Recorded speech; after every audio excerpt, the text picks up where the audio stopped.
Do we need to sync up this video for this one? Because if the audio's wrong, will people even be able to see that my lips aren't right? That's a good point, yeah. I guess it doesn't matter. Man, this mask makes things easier. It's weird that people don't want to wear these. Wear a mask, don't be an idiot. The costume worn by professional Playboy bunnies is arguably one of the most eminently recognisable outfits ever designed. So much so that it's famously the first non-military uniform to be granted a US patent. With that in mind, it's kind of weird to think that Hugh Hefner himself didn't like the idea of girls working in his clubs wearing the outfit. So the Playboy bunny outfit is probably one of the most iconic outfits out there. It is, yeah, and I'd argue that's a lot to do with its simplicity and the fact whoever's wearing it cuts a very striking silhouette, like an almost artistic silhouette, as it were, because it highlights the natural assets of any woman who wears it, and it gives them a very traditionally attractive hourglass figure. Because the lady behind the outfit designed it specifically to turn any woman who wore it into a man-slaying god queen. So who was this lady who designed the outfit?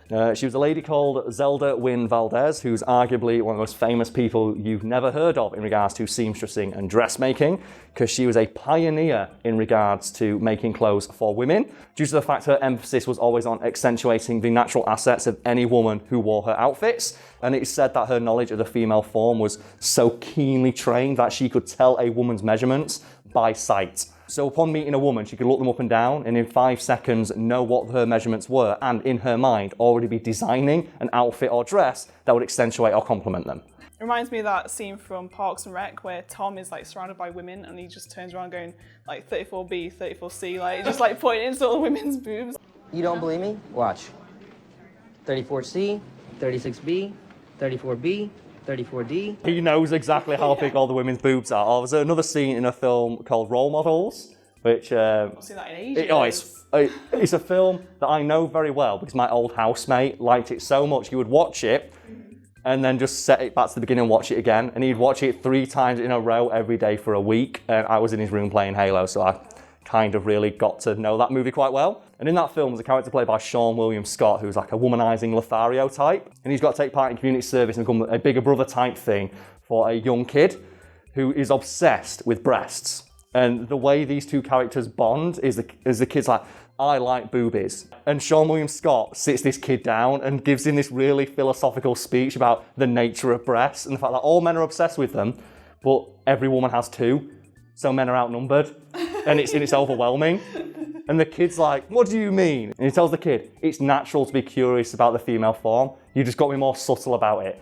For example, you may not have noticed like the 36Ds hiking on that trail over there and it zooms in like a mile in the woods. Or like another lady says, and even those hills in the background, if you look at the supple shapes of them, they could even be mistaken for, and the kid goes, boobies. You don't think I've noticed the 34Cs in the camouflage tank top, setting up the tent directly to the left of us? How about those twin cannons hiking up the mountain ridge 50 yards due west? Or the ridge itself? Round mounds of grass shaped like boobies. So bringing it back to Zelda. Yeah, what a fucking name as well. She knew how to design for any size woman. Yes, well, that was her forte. It's one of the reasons she was so famous. And in regards to the Playboy outfit itself, Valdes set out to accomplish 2 seemingly contradictory goals, which was emphasising any woman's natural assets while implying a sense of uniformity, which seemed different because like not everyone is the same shape, but the Playboy bunnies all looked roughly the same, which doesn't really make sense, does it? Because how do you design an outfit for women of any size if all the women have to look the same? Yeah. And this was accomplished by making the outfit extraordinarily tight, but in such a way where it cinched a woman's waist and pushed up her breasts, which gave the illusion of uniformity. And as an idea of how well this effect was accomplished, originally the Playboy bunny uniform came in 2 sizes, 34D and 36D. However, it could reportedly be worn by a woman of any size, but the outfit was so form-fitting and well-made that you could stuff it and no one would know the difference. There's a couple of other tricks they do with the uniforms, such as wearing multiple pairs of tights. Yeah. So women would wear a pair of tights beneath their other pair of tights.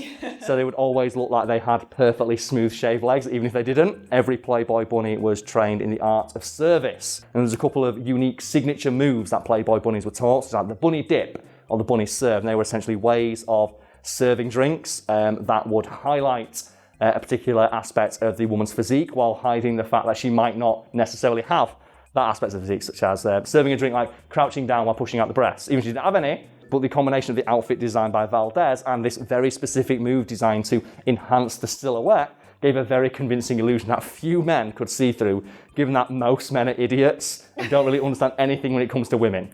As highlighted by one of my favourite things on the internet, which is men sharing pictures of women wearing makeup with the caption, "I love it when women are natural." Which I'm guessing you've seen all over. The funniest things I've seen is when where men have spoken about periods and stuff and they knew nothing about periods. They just don't understand at all. I think there was one where this woman needed to stop at a shop to get some stuff because she'd started, and he was like, "Can't you just hold it in?"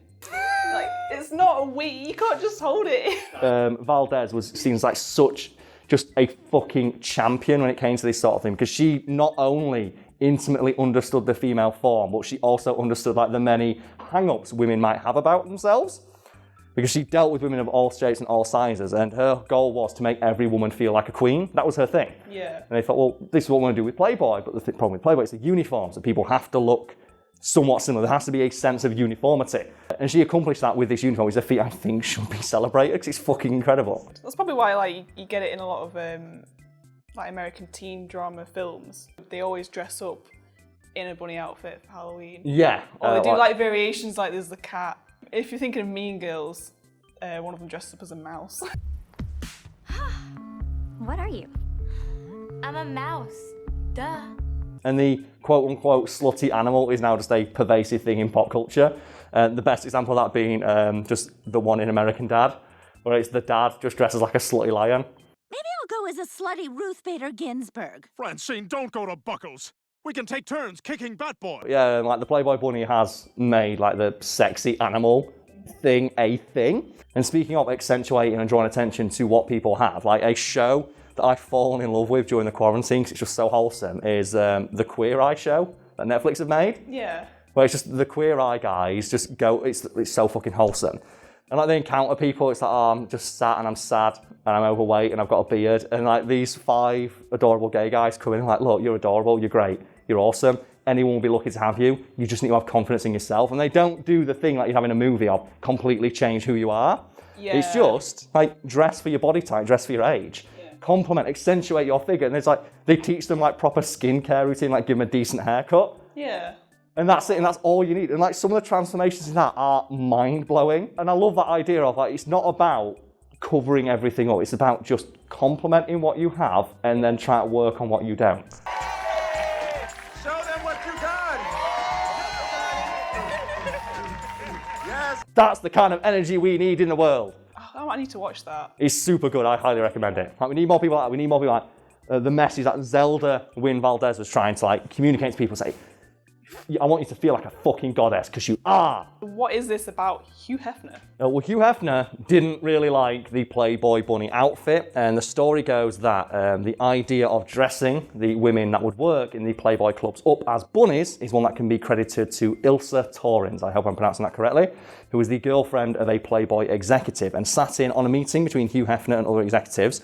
And according to legend, piped up when they were talking about like what should we make our waitresses wear, because obviously people expect sexy from the Playboy brand. And she suggested, why don't you make the women in your clubs dress like bunnies, like your logo? Yeah, people don't know. If you're pretending not to remember what the Playboy bunny, the logo is, it's a bunny wearing a bow tie, which is supposed to be it's a bunny in a tuxedo. And Hugh Hefner scoffed at this idea because, and I'm guessing people might not know this, the rabbit in the Playboy logo is supposed to be male. Yeah, I wouldn't have guessed that. I've always read it as female. According to Hugh Hefner, the rabbit is a very male creature because of how famously libidinous it is and how much sex rabbits have. And he couldn't see how you would translate the features of a rabbit onto the female form and make it sexy. And poor Hugh Hefner, if they'd have had this conversation when they had the internet, I don't think they'd have had that. Because our rabbit's one of the most weirdly sexualized animals. All you need to do is just go back in time and like sitting on that meeting. Hugh Hefner's like, I don't see how you'd make a rabbit sexy. Just hold up a picture of Lola Bunny. Or, and this is one, you don't play Pokemon much, do you? I've played Pokemon Shield, and Okay. I used to be obsessed when I was younger, but So do you know the Pokemon Lopunny? no. Okay, well I'm gonna sit back because I think this is the most egregious example of let's make a rabbit sexy. So, oh, I've got Face ID on. Oh no. Good luck with that. One sec. And I think you can tell as well how weirdly sexualized this Pokemon is when the suggested search result after Lopunny is DeviantArt. This is the official render of the Pokemon put out by the Pokemon company. And just look how weirdly sexualized that tiny little rabbit is. Oh my god. Look at it. Oh my god. Look at it. He's got like the big hips. He's got the long hair. It looks like he's wearing a Playboy Bunny outfit. The thick hips. It has. Like, that rabbit is thick as fuck. But like, yeah, Oh my rabbits, God. man, weirdly sexualized. Well, Hugh Hefner didn't think so, and he saw the rabbit being very male. Taurins didn't want to take no for an answer. So what she did is she went home to her mother, who was a seamstress, and asked her to make a crude version of what we'd understand the Playboy Bunny outfit to be today, and reportedly walked into Hugh Hefner's office wearing it. At which point, he looked and went, maybe you're onto something here, and contacted Valdes and got her to make the Playboy Bunny outfit because, yeah, I'm guessing Hugh Hefner's mind was changed about the rabbit being a very male figure that could not be translated to the female form when he saw a woman wearing that outfit.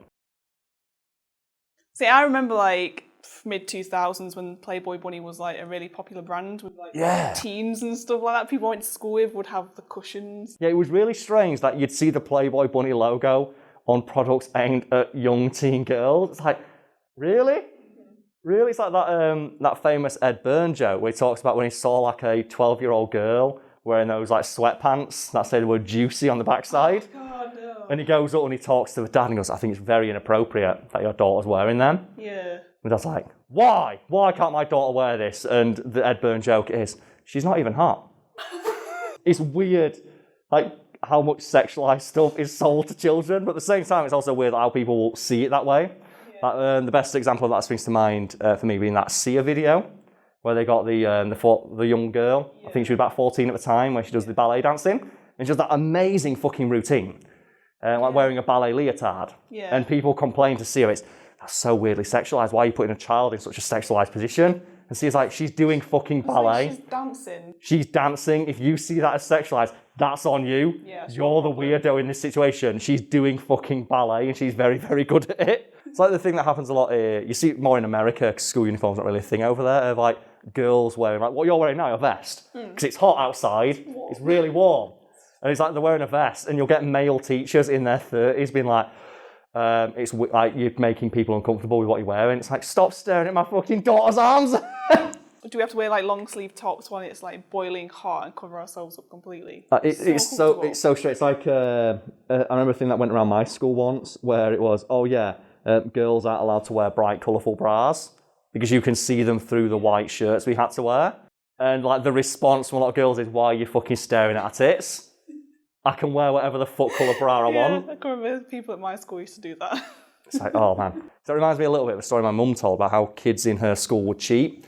And what girls would do is they would write the answers on their legs and wear tights. And then they'd stretch their tights out so you can read the answers and then they'd let them go back and you can't see them. Because if you get a teacher accusing you of like, that girl's cheating, why?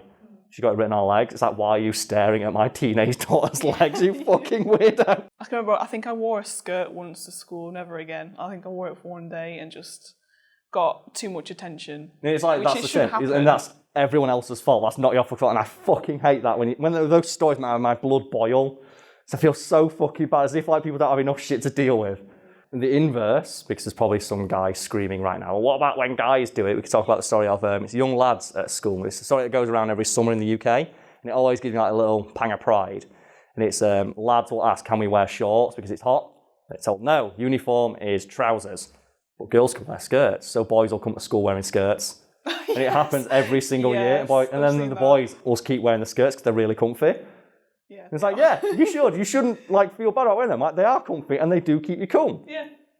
And then what you'll do is the head teacher will always go, well, I guess boys can wear shorts. Because no, they want to wear skirts now. And it makes them uncomfortable to see boys in skirts. You're like, well, that's on you, mate. I'm comfortable, fuck you.